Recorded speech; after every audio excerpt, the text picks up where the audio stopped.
In the scorching heat of August, 480 years before Christ was born, a narrow mountain pass in Greece became the stage for one of history's most legendary confrontations. Here, where sulfur springs bubbled from the earth and gave the place its ominous name, the Hot Gates, a small band of warriors would face the largest invasion force the ancient world had ever assembled. This was not just a battle between armies. It was a collision between two entirely different worlds, two philosophies of life and death, freedom and submission. On one side stood the might of the Persian Empire, stretching from the sands of Egypt to the mountains of India, ruled by a king who claimed to be the representative of God on earth. On the other stood a handful of Greek warriors, led by men who believed that freedom was worth more than life itself. The Persians came with numbers that seemed to blot out the horizon. The Greeks came with something else entirely, a conviction so fierce it would echo through 25 centuries of human memory. This is the story of 300 Spartans and their king Leonidas, who chose to die rather than kneel. But it's also the story of how their sacrifice ignited a flame that would burn down the greatest empire on earth. The battle that followed would reshape the ancient world and plant the seeds of everything we call Western civilization today. It would prove that sometimes the most powerful weapon isn't the size of your army, but the strength of your conviction.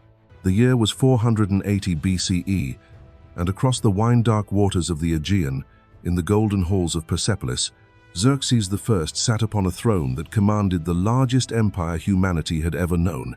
From the Nile Delta to the Hindu Kush, from the Black Sea to the Persian Gulf, his banners flew over lands that held perhaps 50 million souls. He was called the King of Kings, the Great King, the ruler who cast his shadow over 3 continents. Yet for all his power, for all the tribute that flowed like rivers into his treasury, Xerxes nursed a wound that would not heal. 10 years earlier, his father Darius had sent an expedition across the sea to punish 2 insignificant Greek cities that had dared support a rebellion in Persian territory. That expedition had ended in catastrophe at a place called Marathon, where outnumbered Greek warriors had shattered the Persian army and sent its survivors fleeing back across the sea in shame. For Persia, a power that measured its strength in the submission of nations, this defeat was more than a military setback. It was a crack in the foundation of imperial invincibility, a whisper that even the mightiest empire could bleed. Darius had sworn to return, to burn Athens and Sparta to ash, but death had claimed him before he could make good on that oath. Now that burden fell to his son, and Xerxes would not make his father's mistake. He would not send an expedition. He would come himself, at the head of an army so vast that resistance would seem not just futile, but insane. For 4 years, the machinery of empire had turned toward this single purpose. From every corner of the known world, soldiers had been summoned. Immortals from Persia itself, their ranks always kept at exactly 10,000 strong. Scythian horsemen from the steppes, their bows deadly atop. Galician sailors whose ships ruled the Mediterranean. Indian war elephants that could crush a man in armor like an eggshell. Arab camel riders, Ethiopian spearmen with shields of zebra hide, Thracian peltasts with their crescent shields and javelins. The numbers were staggering. Ancient chroniclers would later claim that Xerxes assembled over 2 million fighting men, though modern scholars believe the true figure was closer to 200,000. Even at that reduced estimate, it represented the largest military force ever assembled in the ancient world, an army that stretched for miles when on the march, consuming the countryside like a plague of locusts. But if Persia was a vast empire united under one man's will, Greece was its perfect opposite. A fractured landscape of over 1,000 independent city-states, each jealously guarding its own laws, its own gods, its own vision of how free men should live. Athens and Sparta, the 2 most powerful, were as different as fire and ice. Athens buzzed with merchants and philosophers, its citizens gathering in the agora to debate and argue, its navy patrolling sea lanes thick with trade. It was democracy in its infancy, chaotic and brilliant and alive with possibility. Sparta was something else entirely, a warrior state forged in the crucible of constant warfare, where boys were taken from their mothers at 7 and molded into living weapons.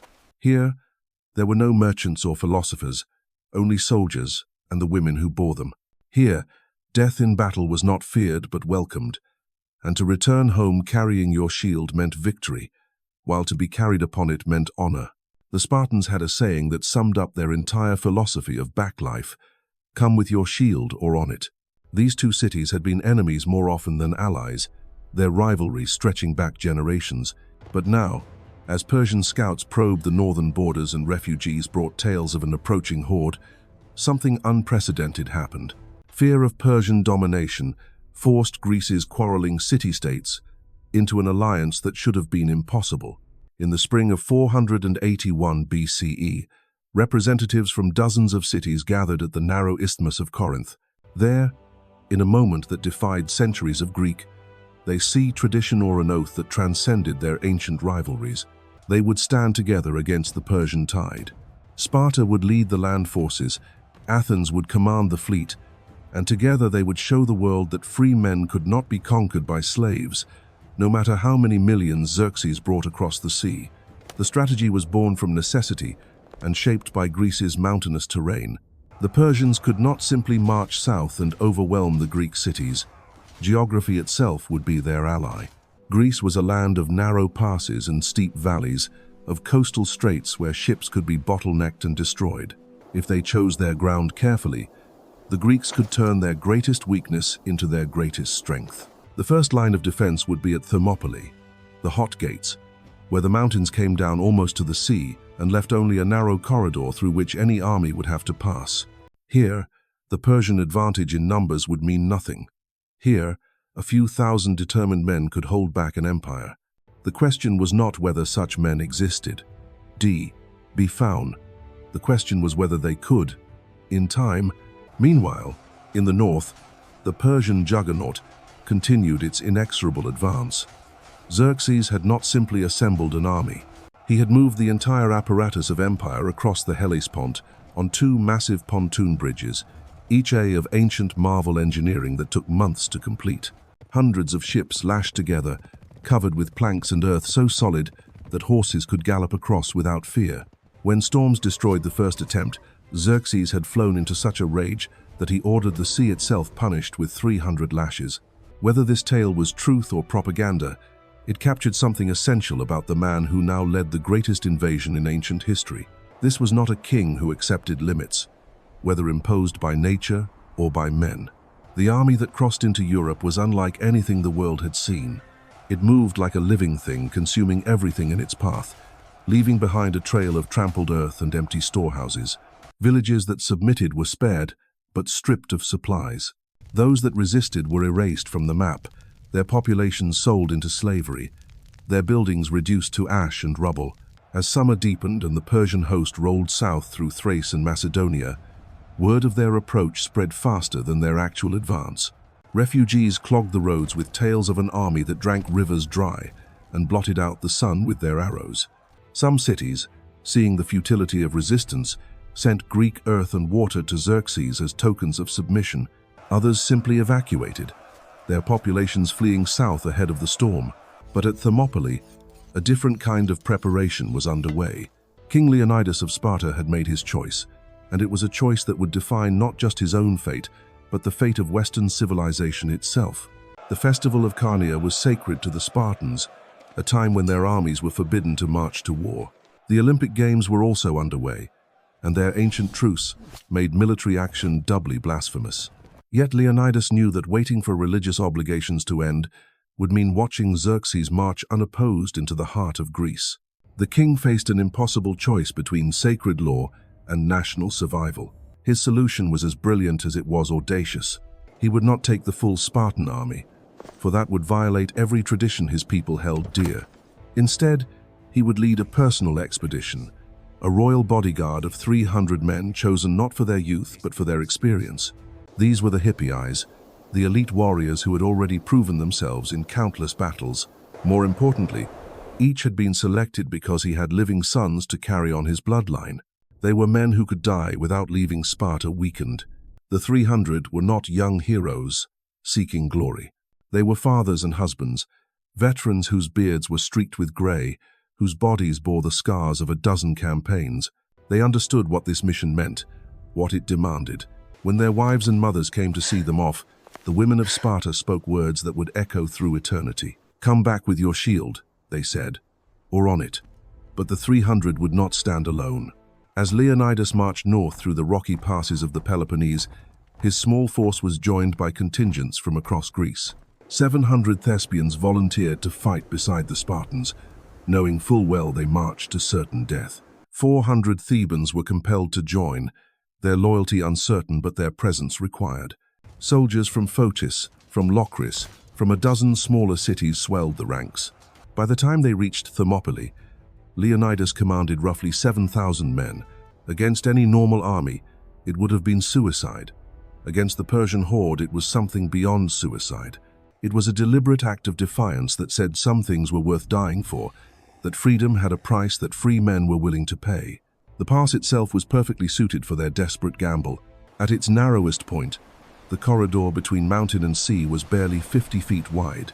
Here, the Phocians had built a defensive wall in earlier times, and Leonidas ordered it rebuilt and strengthened. Behind this barrier, his men would make their stand. The position was as much psychological as it was tactical. Any army wanting to march south would have to come through this bottleneck, and here the Persians would discover that numbers alone could not guarantee victory. The pass would force them to attack in narrow columns, negating their advantage in cavalry and archery. More importantly, it would force them to fight the kind of battle that Greeks had been perfecting for generations. The phalanx was more than a military formation. It was the physical embodiment of Greek ideals about citizenship and courage. Each hoplite carried a bronze shield that covered not just himself, but half the man to his left. To break and run meant exposing your neighbor to death. To stand firm meant trusting the man on your right to protect you in turn. It was democracy made flesh, a system where survival depended on every citizen doing his duty. The Spartan phalanx was the most fearsome version of this formation. Their shields were polished to mirror brightness. Their bronze breastplates gleamed like gold, and their long spears formed a forest of iron points that could stop any charge. But it was not their equipment that made them deadly. It was their training, their discipline, their absolute refusal to yield ground no matter what came against them. As the Greek forces settled into their positions, scouts brought word that the Persian advance guard had been spotted. The horizon to the north was dark with dust clouds, and refugees spoke of an army that stretched beyond the edges of sight. Xerxes was coming, and with him came the fate of the world. On the third day after their arrival at Thermopylae, the Greeks saw them. First came the cavalry scouts, their horses picking their way carefully down the mountain paths. Then came the standards and banners, a rainbow of colors representing every corner of the Persian Empire. Finally came the army itself, a river of humanity that flowed down from the hills like a force of nature. They made camp across the plain north of the pass, and their tents stretched to every horizon. Cooking fires sparkled like stars in the gathering dusk, and the sound of their voices was like the murmur of the sea. For 3 days, they continued to arrive, until the very earth seemed to groan under their weight. Xerxes established his royal pavilion on a hill overlooking the pass, a palace of silk and gold from which he could watch the coming slaughter. He sent heralds to the Greek camp with an ultimatum that had brought nations to their knees. "Surrender your weapons," the message read, "and you will be spared. Continue this madness, and you will all die." Leonidas sent back a reply that became legend. "Molon Labe," he said. "Come and take them." On the 4th day, the killing began. Xerxes sent forward the Medes and Scythians, warriors from the heartland of his empire, expecting them to sweep aside this token resistance in a matter of hours. They advanced in dense columns, their war cries echoing between the cliffs, their weapons glittering in the morning sunday. The Greeks waited in silence. When the Persians came within spear range, the phalanx struck like a bronze-tipped thunderbolt. The front rank leveled their spears and charged, their shields locked together, their voices raised in the ancient war cry that had terrified enemies for centuries. The collision was like the crash of waves against stone. The Persian front ranks crumpled under the impact. Men fell screaming, pierced by spear points that punched through leather and bronze. Those behind pressed forward, driven by their own momentum and the pressure of thousands more behind them. But the pass was too narrow, the Greek line too solid. Bodies piled up in windows, the living stumbling over the dead, the narrow corridor becoming a charnel house. For hours the battle raged without pause. The Persians hurled themselves forward in wave after wave, only to break against the Greek shields like surf against a seawall. When their spears shattered, the Greeks drew their swords. When their swords broke, they fought with daggers and bare hands. The ground grew slick with blood, and still they held. By midday, the Persian assault had faltered. Their commanders called for a retreat, leaving behind carpets of dead that stretched back toward their camp. Xerxes watched from his golden throne, his face growing darker with each failed attack. This was not how empires conquered their enemies. This was not sun began its descent toward the western mountains, how the King of Kings claimed his victories. As the Xerxes made his decision, he would send forward his Immortals, the 10,000 elite guards who had never known defeat. Surely these professionals could accomplish what the provincial levies had failed to do. But the Immortals found the pass no more yielding than had their predecessors. Their wicker shields splintered against Greek bronze. Their short spears snapped against the longer doru of the phalanx. The narrow ground that should have been their highway to victory became their tomb. By evening, they too were streaming back toward their lines, leaving behind hundreds of their supposedly immortal dead. The first day belonged to Greece. The second dawn broke with a crimson sky, as if the heavens themselves were stained with the blood of the previous day's slaughter. Across the Persian camp, the mood had shifted from confident anticipation to grim determination. The bodies of the Immortals lay stacked like cordwood, waiting for the funeral pyres that would consume them. These were men who had conquered Babylon, who had brought Egypt to its knees, who had never tasted defeat. Yet here, in this god-forsaken mountain pass, they had been broken by a handful of Greeks who refused to die. Xerxes rose before the sun, his sleep haunted by the sight of his elite warriors fleeing in disorder. The great king who had commanded the submission of nations now faced a humiliation that threatened very foundation of his power. Word of the previous day's failure would spread through the camp like wildfire, and with it would come doubt. If the Immortals could not break through, what force on earth could? The answer came from his advisors, men who had studied warfare in a dozen kingdoms. The Greeks, they argued, were fighting with desperate courage, but courage could not sustain men forever. They would tire, their ranks would thin, their weapons would dull. All that was needed was persistence, wave after wave of attacks that would grind them down like grain beneath a millstone. The Persian Empire had an inexhaustible supply of men. Eventually, mathematics would triumph over heroism. But mathematics required time, and time was a luxury Xerxes could not afford. Every day spent at Thermopylae was a day that allowed the Greek fleet to strengthen its positions at Artemisium. Every hour of delay gave Athens more time to evacuate its population, Sparta more time to mobilize its full army. The invasion that was meant to crush Greek resistance in a single devastating blow was becoming a siege, and sieges were dangerous things for empires that depended on the myth of invincibility. As the sun climbed higher, the Persian host stirred to life once more. This time, Xerxes had assembled a different kind of force. Instead of relying on the disciplined formations of his elite units, he would unleash the wild fury of the empire's most savage tribes, Scythian horsemen who drank the blood of their enemies, Thracian peltasts who had learned warfare in the brutal mountains of the north, Ethiopian warriors who had never known defeat in their desert homeland. These were men who fought not for pay or imperial glory, but for the pure joy of killing. They had no complex tactics, no elaborate formations. They would simply charge forward and overwhelm the Greeks through sheer ferocity and numbers. Surely no defensive line could withstand the primitive fury of 10,000 screaming barbarians.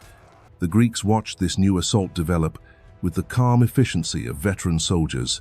They had seen the bodies from the previous day, had counted the Persian dead, and found their own losses to be almost negligible. The pass was holding, the strategy was working, and confidence flowed through their ranks like wine. When the Persian war horns sounded and the tribal warriors began their charge, the phalanx was ready. But this attack was different from the disciplined advances of the day before.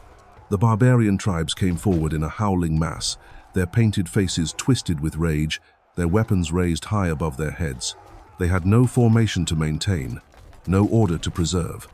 They were a human avalanche of steel and fury, and they struck the Greek line with the force of a thunderclap. For a moment, the phalanx wavered.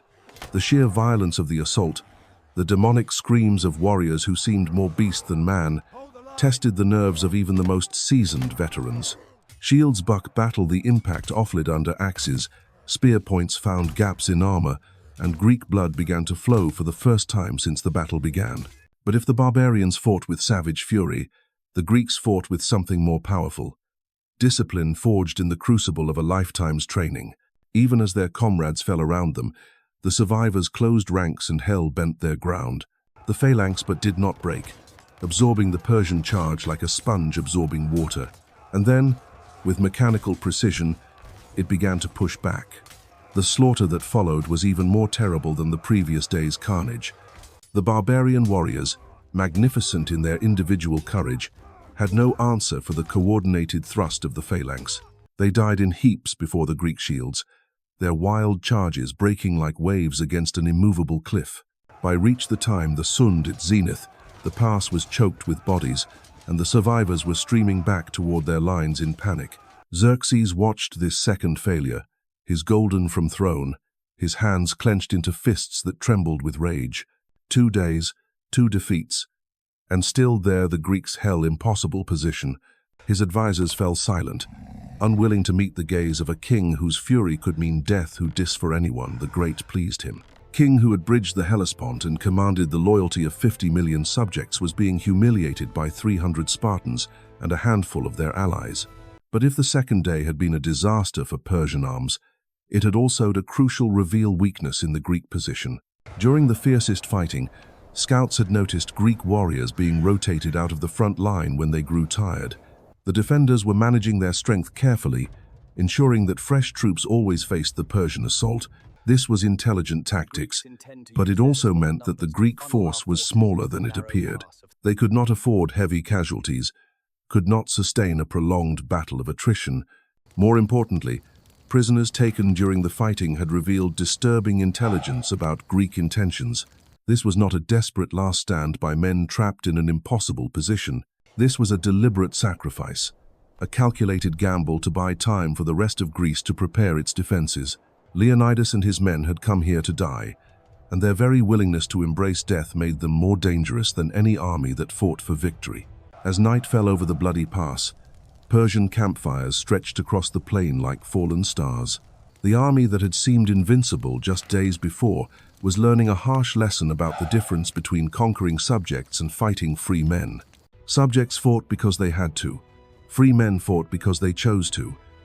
And men who chose to die for their ideals were the most dangerous enemies any tyrant could face. In the Greek camp, the mood was cautiously optimistic despite the day's losses. They had proven that the Persian army could be stopped, that the supposedly invincible force that had terrorized half the world was made up of mortal men who bled and died like any others. But they also knew that time was running out. Xerxes had reserves that seemed endless, while every Greek casualty was irreplaceable. They could win a dozen battles like this and still face inevitable defeat. The hot gates fell silent at last, but their echoes would thunder across eternity. Leonidas and his 300 had bought Greece the time it desperately needed, and that time would prove more precious than all the gold in Xerxes' treasury. At Salamis, the Greek fleet would shatter Persian naval power. At Plataea, their armies would break the empire's land forces forever. The sacrifice at Thermopylae had lit a fire that would burn the greatest empire on earth to ash. Sometimes, the most powerful victories come not from those who live to celebrate them, but from those who die to make them possible.